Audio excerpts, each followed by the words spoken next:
The storm outside the registry pavilion roared like a living thing, battering the glass walls of Solon Halo's most immaculate hall until the light fractured into restless ribbons across the marble floor. People pressed closer to the counters, their reflections flickering in the polished panels. Humans, off-worlders, hybrids all damp from the sea mist that rolled in through the turbine vents. The pavilion was built to symbolize order, but on storm days it became chaos disguised as procedure. Elias Ward stood with his daughter near the biometric line, hands in his coat pockets, eyes fixed on the glowing number display above.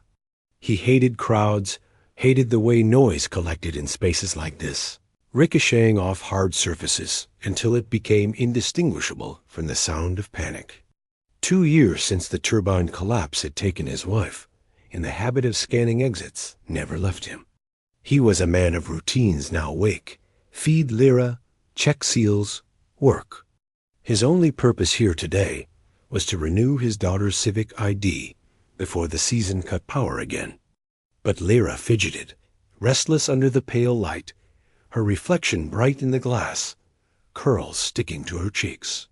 She was her mother's energy distilled into something smaller, louder, impossible to contain. "Almost done," Elias murmured, trying to sound patient. She nodded, but her eyes wandered to the far side of the room, where voices had sharpened.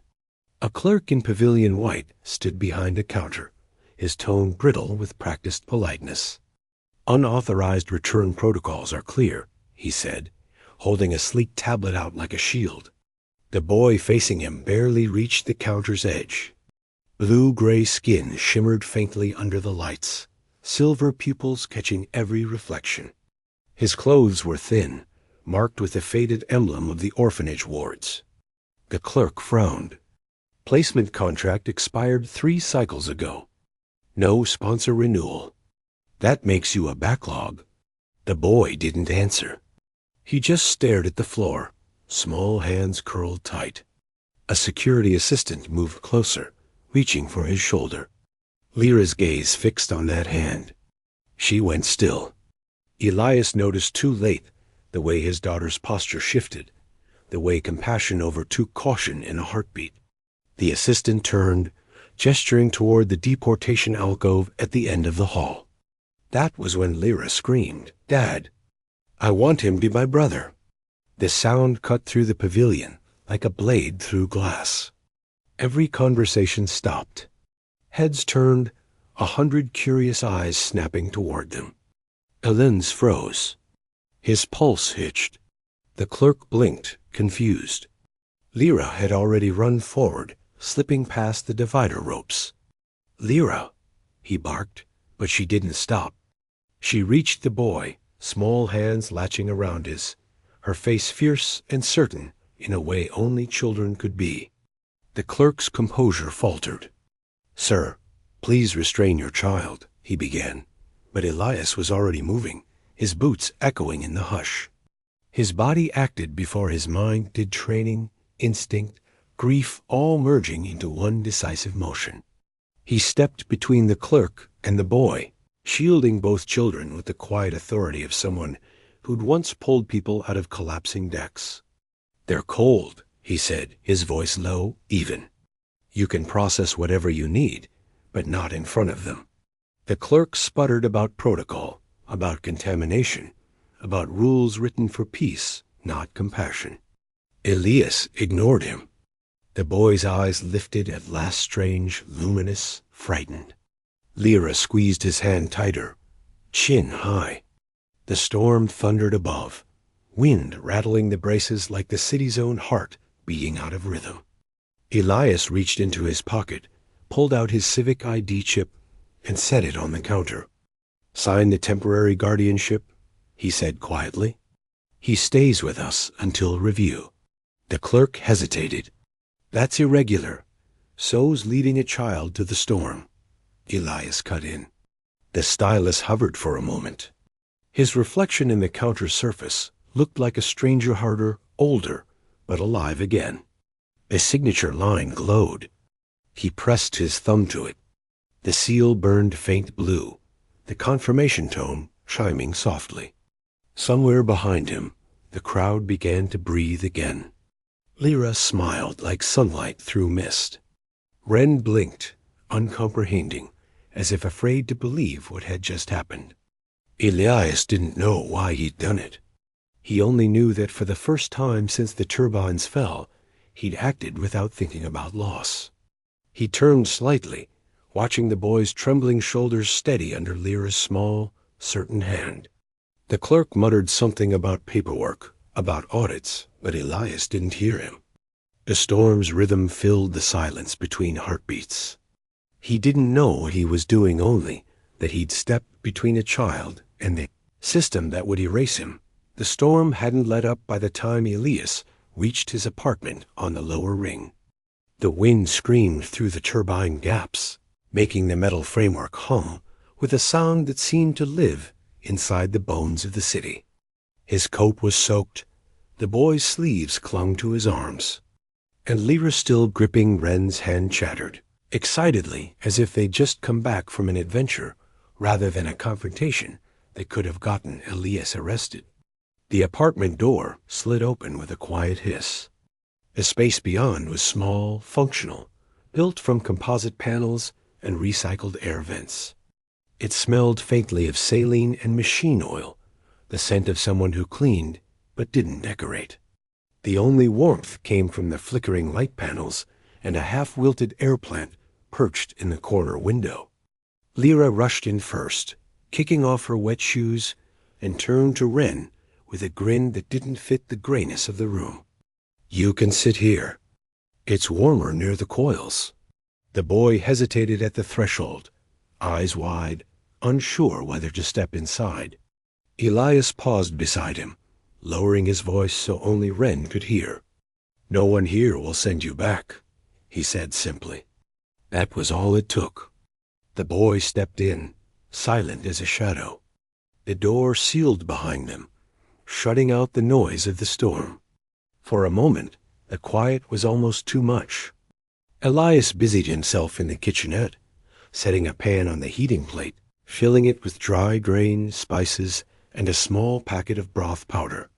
The rhythmic clink of utensils filled the silence. He didn't look back at the children until he heard a soft laugh. Lyra, leaning close to Ren, showing him the battered holophoto cube that projected a spinning image of her and her mother. Ren stared, eyes flicking between the glowing figure and the girl beside him. "She was beautiful," he said finally, his voice faint, unsteady with unused words. Lyra nodded, solemn. She liked the wind. Dad says she thought it sounded like singing. Elias froze at the stove, the memory twisting in his chest. He turned the heat down before the broth boiled over. When he finally faced them, Ren's gaze dropped instantly, hands folded in his lap. "You don't have to be afraid of talking," Elias said quietly. "No one's going to hurt you here." Ren nodded, but didn't answer. The light from the coil reflected faintly off the markings on his wrists, pale, thin lines that glimmered just beneath the skin. Elias frowned. "Those scars, who did that to you?" The boy hesitated, then lifted his hands slightly, as if offering an explanation rather than defense. "They mark us so no one forgets where we came from," he murmured. "Kaleri orphans, they call us energy wards. The markings carry the guild's registry light, so scanners know we belong to them." He said it without emotion, as if reciting a fact from memory. Lyra looked horrified, glancing at her father. "That's stupid," she blurted. "No one belongs to a guild." Elias didn't correct her. He served the bowls quietly, setting one in front of Ren. The boy stared at the food for a long moment before lifting the spoon. The first bite was small, cautious, but his expression changed. Surprise, confusion, and hunger breaking through fear.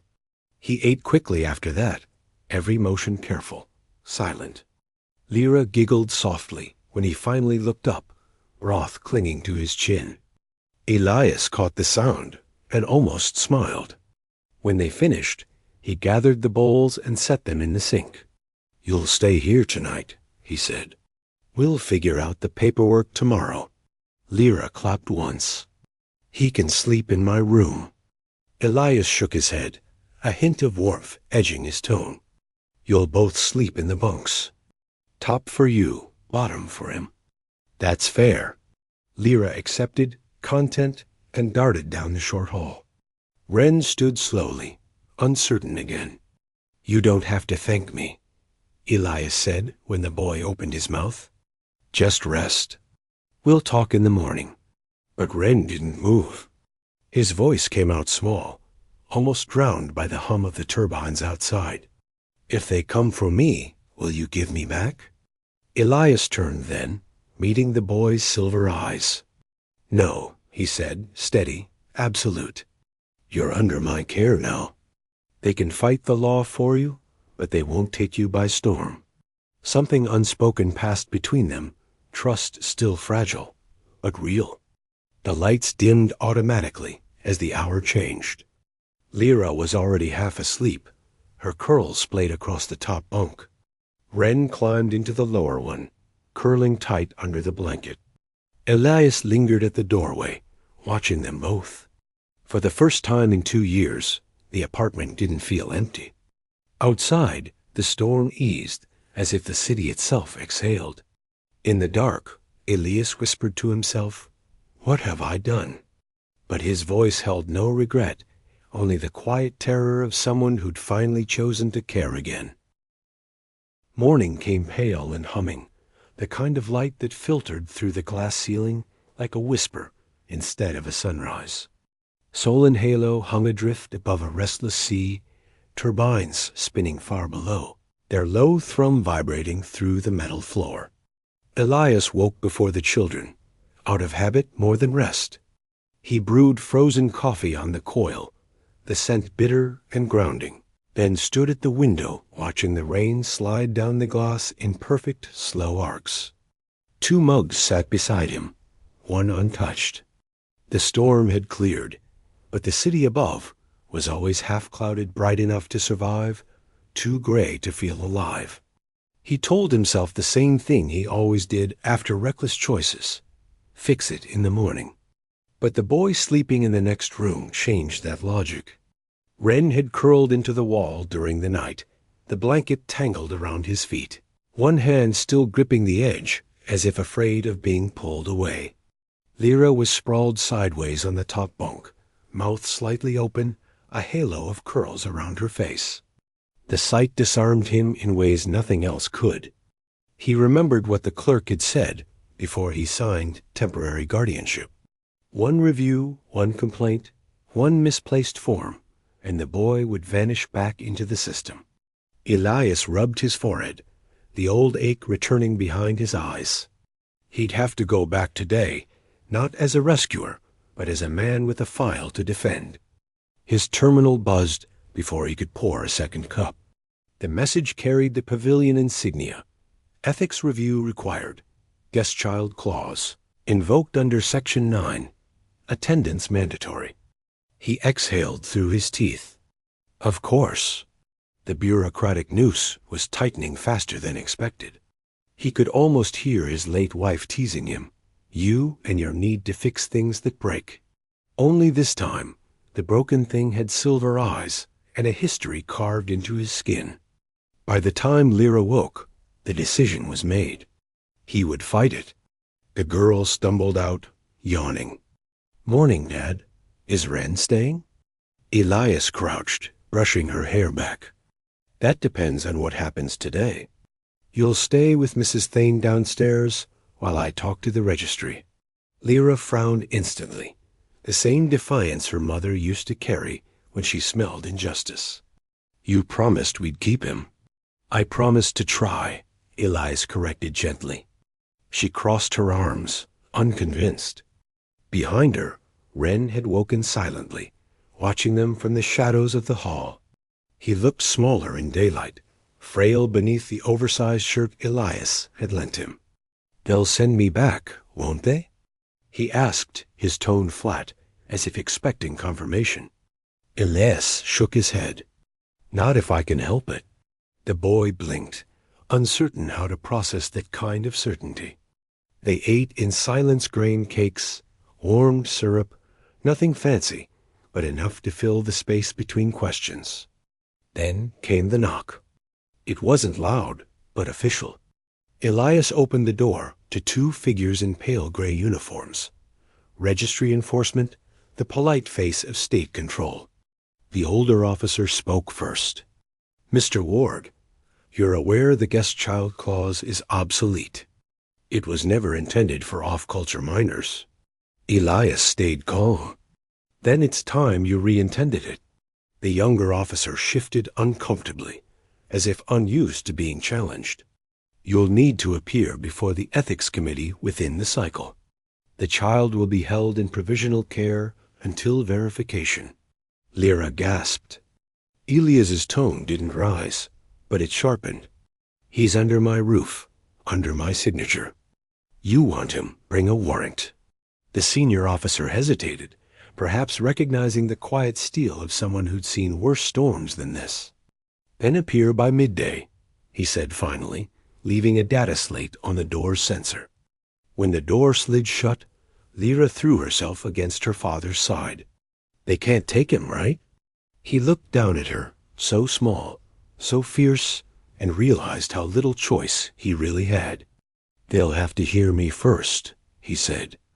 Hours later, in the committee's waiting chamber, Elias stood with Wren seated beside him, the boy's hands folded neatly in his lap. The room smelled of ozone and cold stone, polished to an inhuman gleam. Bureaucrats whispered behind glass, their forms flickering across holographic screens. One file pulsed Red Wren's registry code, flashing property of the Energy Guild. Elias's jaw tightened. They hadn't been exaggerating. He leaned down to the boy. "Whatever they ask, answer honestly. You're not property, understand?" Wren nodded faintly, though disbelief trembled behind his eyes. The door opened. "Elias Ward," a voice called. The human stood, squared his shoulders, and walked forward. He'd thought the turbines had taught him what it meant to stand against collapse, but this defending a child with no power, no protection, felt like facing the storm all over again. Inside the chamber, lights glared white on polished glass, and the tribunal members looked down from their elevated seats, expressionless. The lead adjudicator began reading off the charges of procedural violation, unauthorized custody, and falsified sponsorship. Elias didn't flinch. He waited until the list ended, then spoke in a tone that filled the chamber like the rising wind. "You call it a violation. I call it humanity." Somewhere in the back of the room, Lyra waited with a family friend, her small hands clenched in prayer. Outside, the turbines of Solon Halo groaned. Beneath the weight of another gathering storm dot, the hearing stretched long into the afternoon, its sterile rhythm broken only by the low hum of turbines vibrating beneath the floor. The tribunal chamber was made of glass and steel, transparent, clinical, designed to make anyone inside feel smaller than the law itself.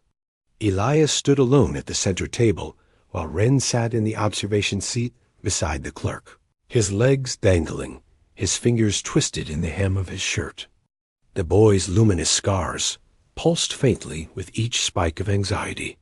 The lead adjudicator, a narrow-faced man with polished voice implants, adjusted his visor and began again.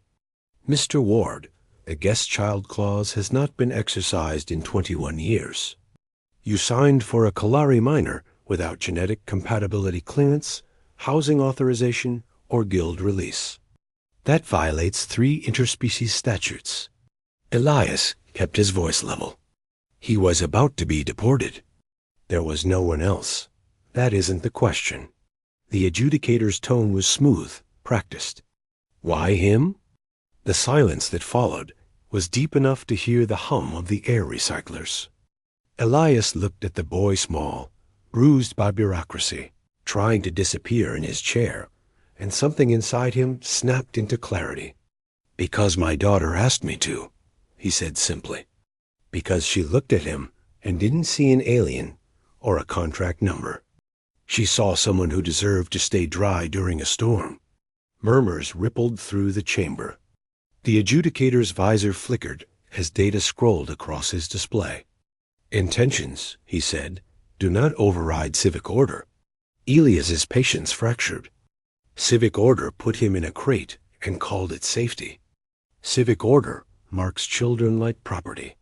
If that's order, it deserves to break." The clerk flinched. Wren's head lifted slightly, his eyes widening as if something fragile inside him had just been given permission to breathe. The adjudicator leaned back, unamused. "You risk prosecution, Mr. Ward." "Then prosecute me," Elias replied. "But he stays." Before the adjudicator could respond, the side door hissed open. A new voice entered, female, firm, with the weight of experience behind it. "That clause still stands, Counselor." "He's not wrong."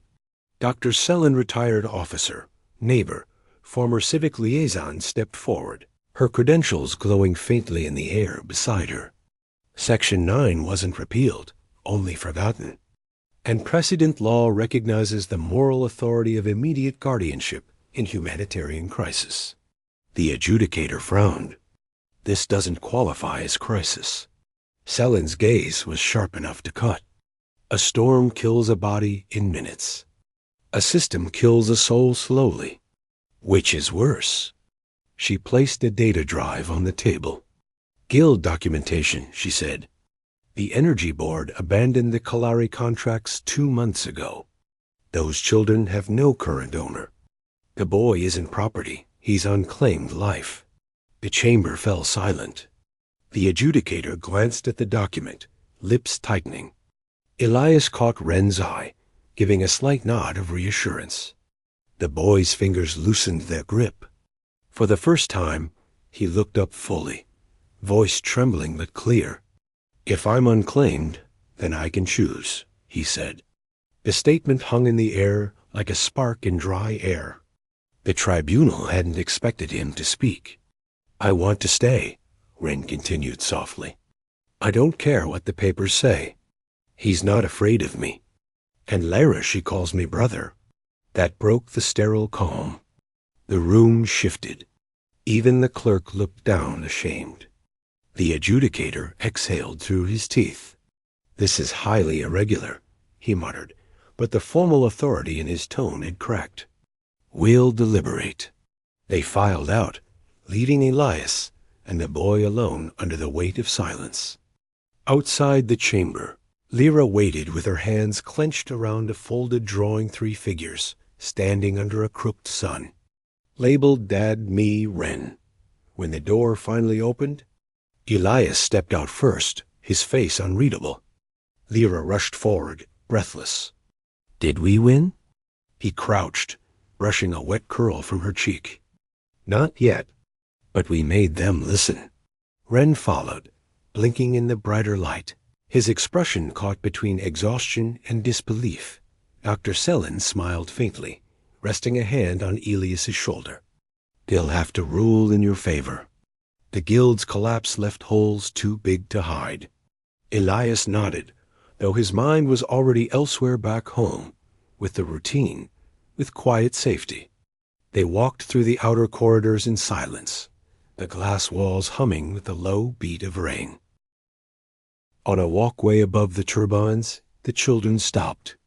Wind pressed against the transparent barrier, bending it just slightly, and Lara laughed, unafraid. Wren hesitated, then pressed his glowing palm to the glass.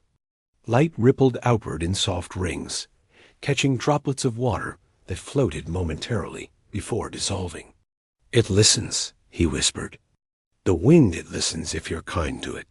Elias stared at him, something tightening in his throat. The boy wasn't a burden or a symbol. He was a reminder of everything Soul and Halo had forgotten, how empathy could be an act of rebellion. They reached home by nightfall. The storm had eased into mist again, turbines singing low beneath the city's spine. Elias poured 3 cups of broth and said nothing. The apartment was still small, still dim, But the silence inside, it had changed. It wasn't loneliness anymore. It was waiting for what came next, for judgment, for the next dawn. Ren sipped quietly. Lyra leaned against her father's arm. And outside the windows, Solon Halo gleamed, an ocean of glass and ghosts, beginning at last to feel like home. The tribunal's verdict arrived 2 days later, delivered not with ceremony, but as a sterile digital notice pinging against the glass of Elias's terminal. The message flickered once before settling into legible script. Temporary guardianship confirmed pending full review. Child remains under care until civic transfer protocols can be reassessed. The words might as well have been written in ice. No final approval. No peace, just another waiting room inside the endless bureaucracy that ruled Solon Hilo. Elias stared at the message too long, jaw tight, pulse steadying against frustration. He'd fought for lives before pulling evacuees from crumbling turbine decks, arguing with machines for seconds of air. But this kind of battle, slow and procedural, was a different kind of suffocation. Lyra stood behind him, trying to read. "Does that mean we won?" she asked. He turned, forcing the weight out of his tone. "It means he stays." It was enough for her. She whooped, spinning in the cramped kitchen, nearly knocking over her cup. Ren watched from the doorway, uncertain, his silver eyes flicking between father and daughter like he was waiting for the catch. "You're not going anywhere," Elias said, softer now. "But we need to make this real. The tribunal gave us time, not freedom." The boy nodded, still processing the meaning of belonging in a place that had only taught him how to leave. That night, while the turbines groaned beneath the storm-dark water, Elias sat at the table with Dr. Sellen's files open across his screen. Data strings scrolled in steady green light, registry codes, biological markers, and research logs from the Energy Guild's discontinued orphan program. The details were worse than rumors. The Kalari children weren't just foster cases. They'd been grown, engineered in nutrient chambers, half organic, half synthetic, designed to absorb ambient turbine energy as living conduits. But the Guild's experiments had failed. Energy feedback burned most subjects from the inside out. Only a handful survived, their bodies scarred with luminous channels, their memories fragmented. Ren was one of them. Elias leaned back, staring at the boy sleeping on the couch, the faint blue pulse of his veins casting ghostlight across the room. "What did they make you for?" he whispered. The question hung in the dark unanswered. Morning came gray and heavy. The city outside was restless. Civic drones patrolling the lower rings as newscasts replayed tribunal footage. Elias's words, Ren's statement, Lyra's drawing spliced into a headline about civic compassion under review. He didn't care about the attention, but it drew eyes, and attention on Solon Halo was dangerous currency. The knock on the door came earlier than expected. This time, it wasn't enforcement. It was an envoy from the Guild, wearing a black seal pinned to her coat. "Elias Ward," she said smoothly. "The Guild requests the return of its experimental asset." Ren stiffened behind him. Lyra moved first, planting herself between them like a tiny wall. "He's not an asset," she said. "He's my brother." The woman's expression didn't change. "You're interfering in civic property. Your emotional investment doesn't alter legal ownership."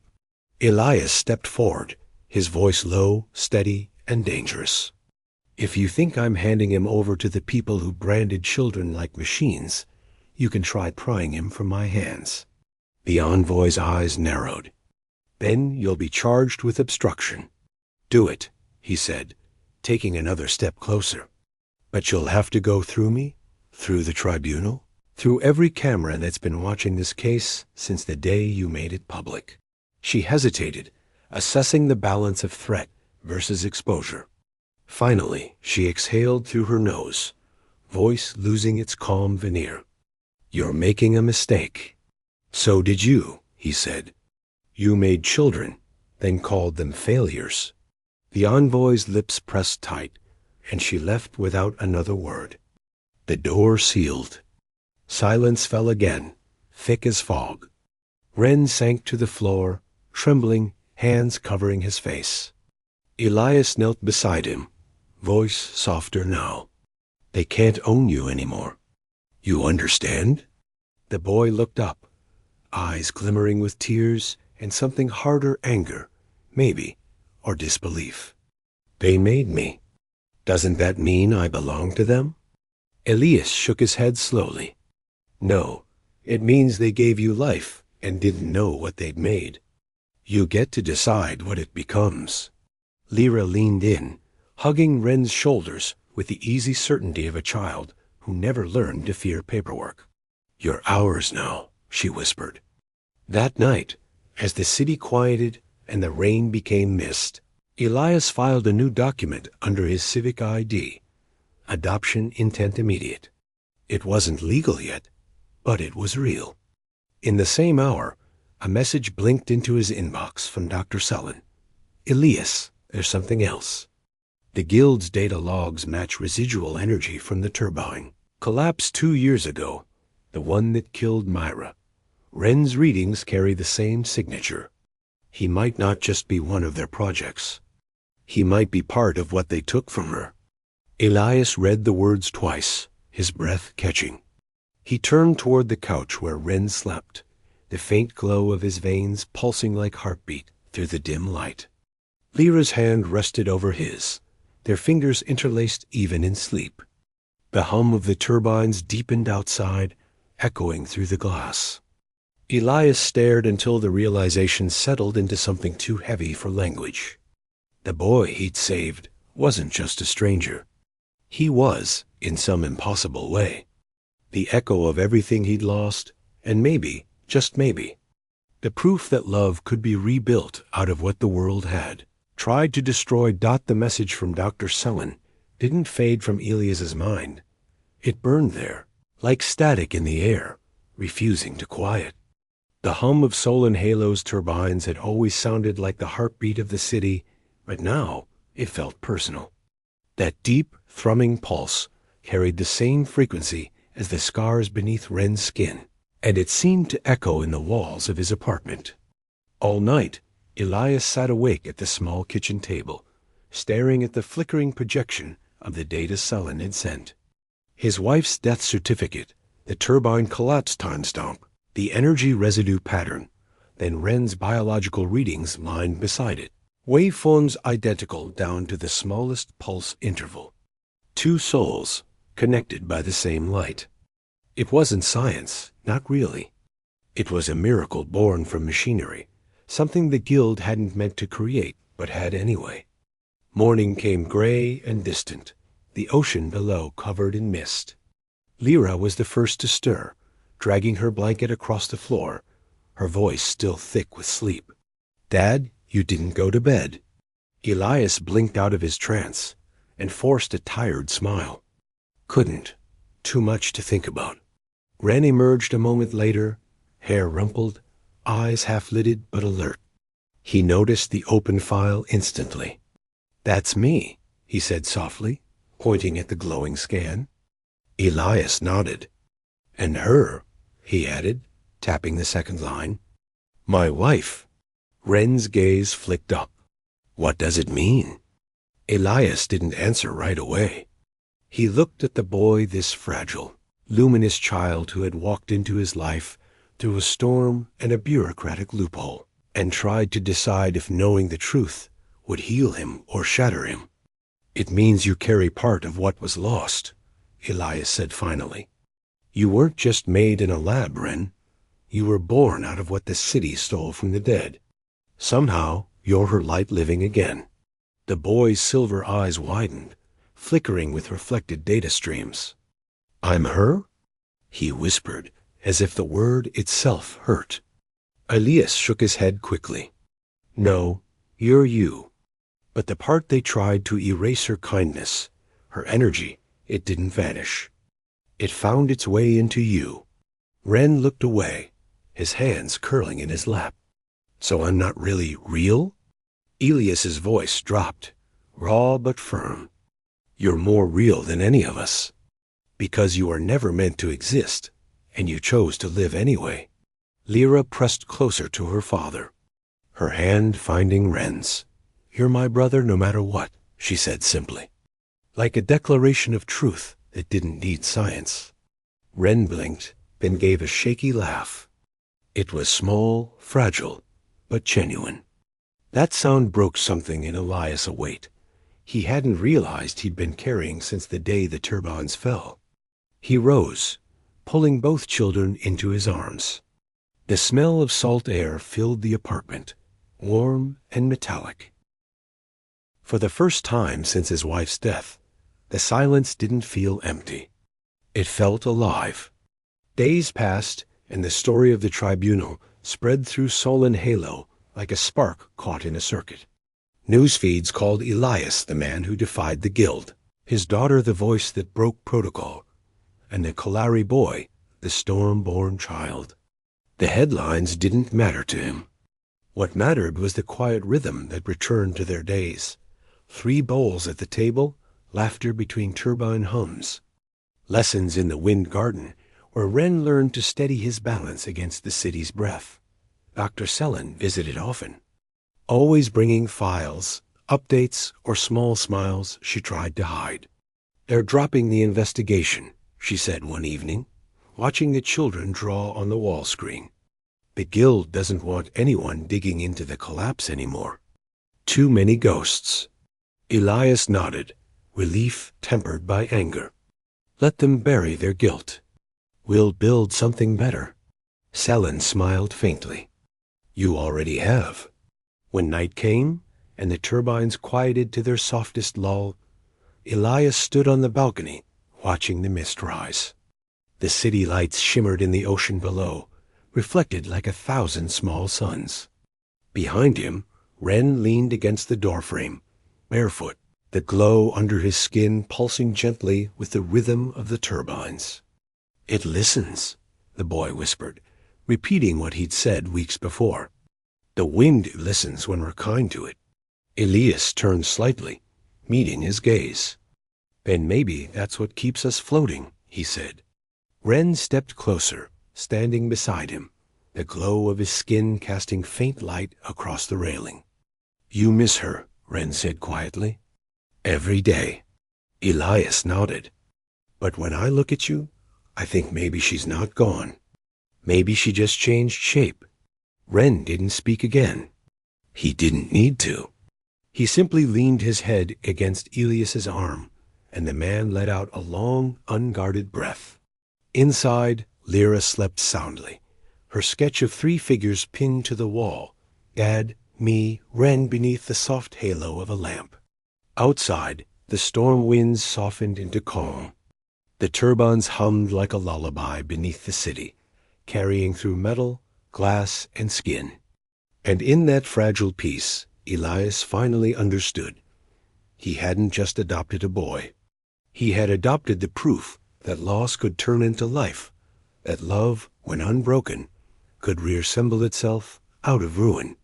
Sol and Halo drifted quietly above the sea, and for the first time in years, the sound of its endless wind didn't remind him of what he'd lost. It sounded like what he had saved.